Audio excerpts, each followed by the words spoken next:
Hello everyone.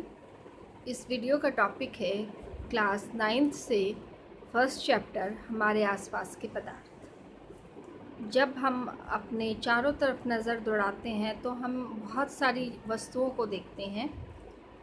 कुछ सजीव हैं और कुछ निर्जीव हैं, और हम ये मानते हैं कि ये सभी एक पदार्थ से बनी हुई हैं। तो जब हम पदार्थ की बात करते हैं तो हमारे लिए पदार्थ वह है जिसका द्रव्यमान होता है, और जिसका द्रव्यमान हो उसका आयतन भी होता है। पदार्थों का वर्गीकरण जो है वो प्राचीन समय से चला आ रहा है।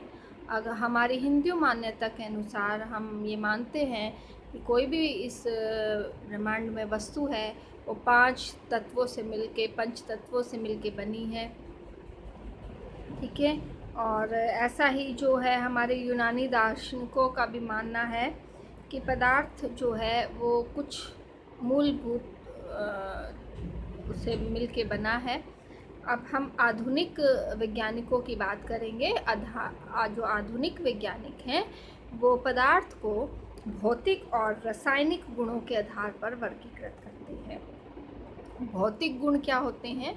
भौतिक गुण जो हमें दिखाई देते हैं, जो हम अपनी आँखों से देख सकते हैं, जैसे रंग, आकार, गंध। ठीक है। और रासायनिक गुणधर्म वो होते हैं जो रासायनिक तौर पर प्रभावी होते हैं, जिन्हें हम अपनी आँखों से नहीं देख सकते। कई बार देख सकते हैं, पर ज़रूरी नहीं है कि रासायनिक जो गुण है वो हमें दिखाई दे। अब जो है हम ये कहेंगे, आधुनिक वैज्ञानिकों के अनुसार पदार्थ छोटे छोटे कणों से मिलकर बना है। ठीक है। तो जो छोटे छोटे कण हैं वो मिलकर, जिस प्रकार के कण मिलते हैं उसी प्रकार के पदार्थ का निर्माण होता है। तो अगर हम बात करते हैं कि मान लिया आपके पास जो है दूध है, 50 ml दूध है, जिसको आपने 100 ml पानी में डाल दिया, तो वो जो जल होगा वो हमें सफ़ेद दिखाई देगा। अब अगर उसमें से उसको निकाला जाए कुछ भाग को, और फिर से उसके अंदर मान लो 100 ml पानी मिला दिया, अब वो जो सफ़ेद रंग है वो हल्का हो जाएगा। क्यों हल्का हो गया? क्योंकि कणों की संख्या जो थी, दूध के कणों की संख्या वो कम हो गई। तो जो कण होते हैं वो किसी भी वस्तु को कुछ विशेष गुण देते हैं। जैसे दूध जब हमने जल में डाला तो दूध की वजह से जो है वो जल का रंग सफ़ेद हो गया। जैसे जैसे कणों की संख्या कम होती जाएगी, सफ़ेद रंग भी कम होता जाएगा। ठीक है। उसके बाद क्या आता है हमारे सामने कि पदार्थ जिन कणों से मिलकर बना, ये कितने छोटे होते हैं। अगर हम एक्सपेरिमेंट्स की बात करेंगे, प्रयोगों की बात करेंगे, तो हमें ये पता चलेगा कि जो पदार्थ के कण हैं वो बहुत छोटे होते हैं।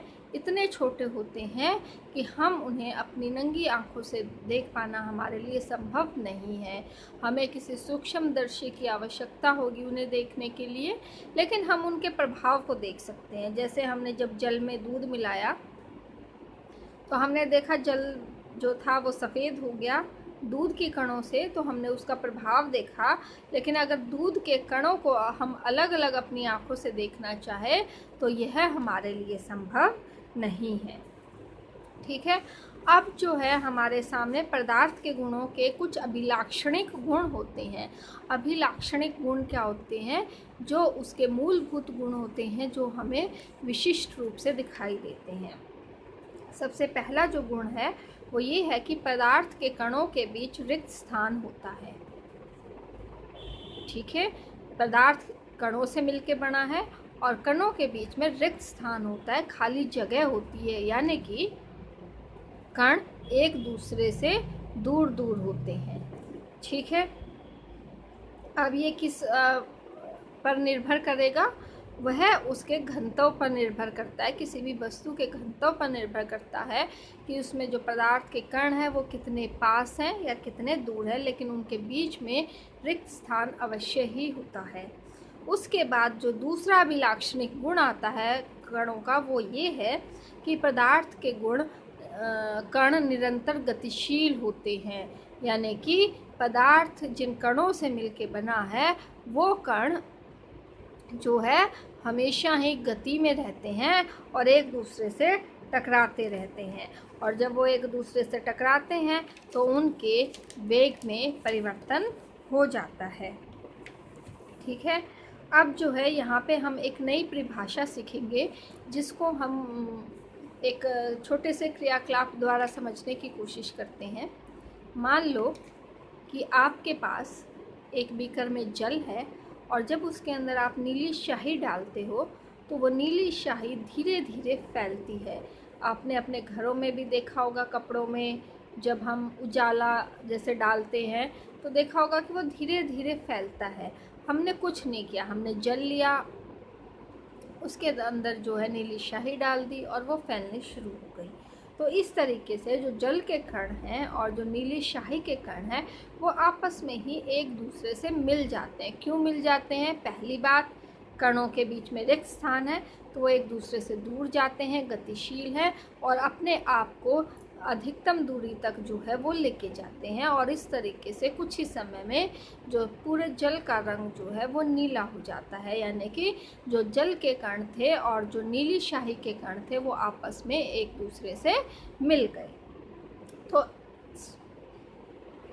ऐसे ही पदार्थों का अपने आप कणों का मिल जाना विसरण कहलाता है। तो विसरण की अगर हम परिभाषा दें तो ये एक ऐसी प्रक्रिया होती है जिसके अंदर दो विभिन्न पदार्थों के कण स्वतः यानी कि अपने आप ही मिल जाते हैं। ठीक है, अब जो है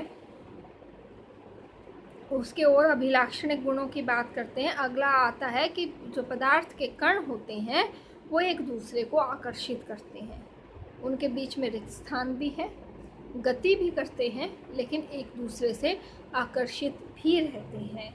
आकर्षित रहते हैं तभी तो वह उसमें बंधे रहते हैं। तो इसीलिए जो हम ये कहते हैं कि पदार्थ के कणों के बीच में परस्पर आकर्षण बल होता है। ठीक है, और इसी आकर्षण बल पे हम पदार्थ की अवस्थाओं को परिभाषित करते हैं। कैसे करते हैं? पदार्थ की 3 मूलभूत अवस्थाएं होती हैं, ठोस, द्रव्य और गैस। ठोस अवस्था वह अवस्था होती है जिसके अंदर पदार्थ के कणों का परस्पर आकर्षण बल सबसे अधिक होता है। अगर आकर्षण बल अधिक है तो वो एक दूसरे के ज़्यादा निकट होंगे, यानी कि उनमें रिक्त स्थान बहुत कम होगा और वो गतिशील भी कम होंगे, क्योंकि आकर्षण बल के कारण वो बंधे हुए हैं। तो ठोस अवस्था वह अवस्था होती है जिसमें पदार्थ के कणों के बीच में रिक्त स्थान बहुत कम होता है, वे गति नहीं करते हैं और उनके बीच का जो आकर्षण बल है वो उनको एक निश्चित आकार देकर रखता है। अगर हम द्रव्य अवस्था की बात करें तो द्रव्य अवस्था में जो आकर्षण बल है वो ठोस की अपेक्षा कम होता है, जिससे कि वो थोड़े बहुत गतिशील हो जाते हैं, और गतिशील हो जाते हैं तो उनका जो बीच का परस्पर रिक्त स्थान है वो बढ़ जाता है। ठीक है, तो द्रव्य अवस्था के अंदर पदार्थों के बीच में रिक्त स्थान रह जाता है और इसीलिए पदार्थ जो है उनका निश्चित द्रव्य अवस्था में निश्चित आकार नहीं होता है। वो जिस बर्तन में डाले जाते हैं उसी बर्तन का आकार ले लेते हैं। और गैसीय अवस्था में क्या होगा? पदार्थों के कणों के बीच में जो आकर्षण बल है वो कम से कम रहता है। आकर्षण बल नहीं है तो वो एक दूसरे से दूर जाएंगे, उनके बीच में रिक्त स्थान भी अधिक होगा और वो गतिशील भी अधिक होते हैं।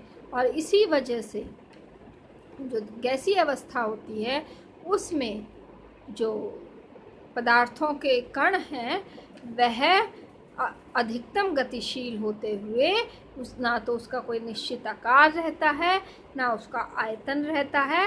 वो जैसे भी आकार में जैसे भी आयतन में डाली जाती है वो उसी का आकार ले लेती है। अब यहाँ पे ये समझने वाली बात है, एक शब्द आता है संपीड़ता। संपीड़न क्या होता है? 2 चीज़ों को दबाना। अगर मेरे पास ये 2 कण हैं, संपीड़न का अर्थ है मैं इनको पास पास लेके आती हूँ। अब यहाँ क्या समझना है कि जो ठोस के कण है वो तो पहले ही पास है। जब मैं इनके ऊपर बल लगाऊंगी तो इनको और निकट आने की संभावना बहुत कम होगी। तो ठोस अवस्था के अंदर संपीड़न नहीं होता है या न के बराबर होता है। द्रव अवस्था में थोड़े से दूर है, तो जब मैं इस पे बल लगाऊंगी तो हो सकता है ये एक दूसरे के थोड़े से पास आ जाए, लेकिन इतना ज़्यादा नहीं होगा। लेकिन द्रव अवस्था में ये दूर है, जब इनके ऊपर मैं बल लगाऊंगी तो इनके पास आने की संभावना अधिक होती है। तो गैसीय अवस्था में संपीड़न अधिकतम होता है, ठोस अवस्था में न्यूनतम होता है। ठीक है। उसके बाद जो दूसरी इनकी गुण आएगा वो आता है तरलता। तरलता यानी कि बहाव। अब ये ठोस के कण एक दूसरे के पास पास हैं, आकर्षण बल भी बहुत अधिक है, तो वो एक दूसरे से दूर नहीं जाते हैं, तो ठोस अवस्था के अंदर बहाव नहीं होता है। लेकिन जो द्रव्य अवस्था है और गैसीय अवस्था है, जो पदार्थों के कणों का आकर्षण बल है वो कम होता चला जाता है। कम होने से रिक्त स्थान बढ़ता चला जाता है, गतिशीलता बढ़ जाती है और बहाव आ जाता है। और गैसीय अवस्था में अधिकतम बहाव रहता है। तो ये हमने जो है अपने अवस्थाओं के बारे में जाना। उसके बाद आती हैं दो चीज़ें जो हमारे लिए जाननी है, एक है एलपीजी और एक है सीएनजी। एग्ज़ाम में हमसे ये प्रश्न पूछे जाते, एलपीजी क्या होता है? एलपीजी लिक्विफाइड पेट्रोलियम गैस, और हिंदी में द्रवीकृत पेट्रोलियम गैस जो है वो की जाती है। लिक्विड मीन्स द्रव्य अवस्था, यानी कि जो पेट्रोलियम गैस है जब उसको हम संपीड़न के द्वारा द्रव्य अवस्था में ले आते हैं तो वह हमारा एलपीजी का रूप लेती है। और अगर हमारे पास प्राकृतिक गैस है, नेचुरल गैस है, जब उसका हम संपीड़न करते हैं तो वह संपीड़ित प्राकृतिक गैस यानी कि कंप्रेस्ड नेचुरल गैस यानी कि सीएनजी का रूप लेती है। तो यहाँ पे आपको एलपीजी और सीएनजी जो है इन दोनों में अंतर पता होना चाहिए। जो है संपीड़न के द्वारा ही दोनों गैसीय अवस्था से एक द्रव्य अवस्था में लाई जाती है एलपीजी, और गैसीय अवस्था में रह जाती है सीएनजी।